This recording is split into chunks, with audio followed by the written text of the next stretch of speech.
հնարավորություն կունենանք հանդիպել։ Նախ ձեր ուղերձը Գիտեք, ուղերձը ես կապեմ միգուցե վերջի այս մի քանի տարվա հետ փաստորեն կրել ենք ծանր պարտություն պատերազմի ժամանակ եւ այս իշխանությունը այդ պարտությունը անընդհատ շարունակաբար մի process է վերածել անընդհատ շարունակաբար ավելի քան 4 տարի մենք գտնվում ենք այդ շրջանում անընդհատ ինչ որ բան զիջել, բան տալ, բանից հրաժարվել ուղղակի մաշեցնող մի երևույթ է մեր ժողովրդի համար իսկապես շատ ծանր եւ մաշեցնող եւ միգուցե նաեւ այս ֆոնի վրա ցեղասպանության ուրացումը շատ ավելի ծանր ընկալում է ստանում շատերի մոտ Պարոն Քոչարյան, երեկ Արթուր Հովհաննիսյանը ազգային ժողովում ճեպասույցների ժամանակ ցեղասպանությանն եմ անդրադառնում։ Ասեց մոտիկ չգաք ցեղասպանության թեմային ու չփորձեք դիվիդենտներ շահել։ Մեր արձագանքը, այսինքն իրենց արձագանքը շատ խիստ է լինելու։ Ինչու համար չգաք ցեղասպանության միջազգային ճանաչման հարցը օրակարգից դուրս բերելու, ինչպես նաև սակարկման համար։ Լուրջ։ Ես պիտի այդ հիմարությունը բարձաբանեմ։ Կարծում եմ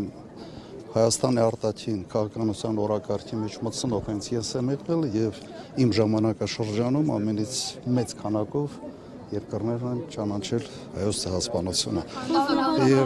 եւ երբ որ գիտեք մարդիկ որոնք ուղղակի մատին չեն դրել այս հարցերի համար հիմար դուրս են տալիս պատրաստ չեմ մեկնաբանելու Անկախության հռչակագրից հրաժարումի մասին այսօր ակնարկներ են արվում, բայց եւ փակ կստացվի իշխանությունների մոտ նաեւ այս կարմիր գիծը անցնել։ Ընդհանրապես եւ այդ ուղղությամբ ջանքերը եւ ընդհանրապես ցեղասպանության ուրացումը բերելու են նրան, որ ուրանալու են մարդիկ, ովքեր փորձում են դա անել։ Իրենք են մոռացվելու մեր ժողովրդի կողմից։ Փաշինյանը դատապարտել է Հանրապետության հրապարակում Ադրբեջանի եւ Թուրքիայի դրոշներն այլելու եւ դա սադրիչ քայլ է համարվում։ Ինչպես է գնահատում այդ արձագանքը։ Ես դες հիշեցնեմ 15 թվականին, երբ Ռուսաստանի դեսպանատան մոտ Ռուսաստանի դրոշն են փորձում վառել, հետո ոտնատակ էին տվել հենց այն մարդիկ, ովքեր այսօր զբաղեցնում են երկրում բարձրագույն պաշտոններ։ Արտգոսնախարար, վարչապետի օգնականներ, մամուլի նախկին քարտուղարներ եւ այլն։ Եթե ընդհանրապես դա անթույլատրելի քայլ է, ապա հարց է առաջանում կրկնակի ստանդարտները Ռուսաստանի նկատմամբ եւ Թուրքիայի նկատմամբ կիրառել են թե ոչ։ Ուղղակի ամոթ է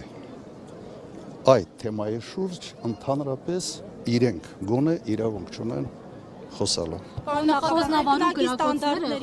կրակոցները Նիկոլ Փաշինյանը կապել էր հենց դրոշների այրման հետ։ Այդ կրակոցները ճշտամբում են։ Մեկ ամիսա պատրաստվում են, հա, այդ որ դրոշերը պիտի այրվեն եւ մեկ ամիս նախապատրաստական կրակոցներ էին, հա։ Իրականացնում այդ լավ աբսուրդների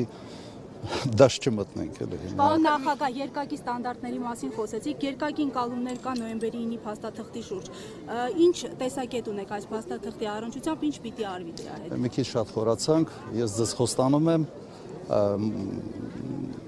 եւս մեկ Այսօր Սերժ Սարգսյանը կանեմ կամ կհանդիպեմ լրագրողների հետ եւ բոլոր այդ հարցերի պատասխանները կտամ։ Դա արդեն մտնում ենք ավելի շատ ասենց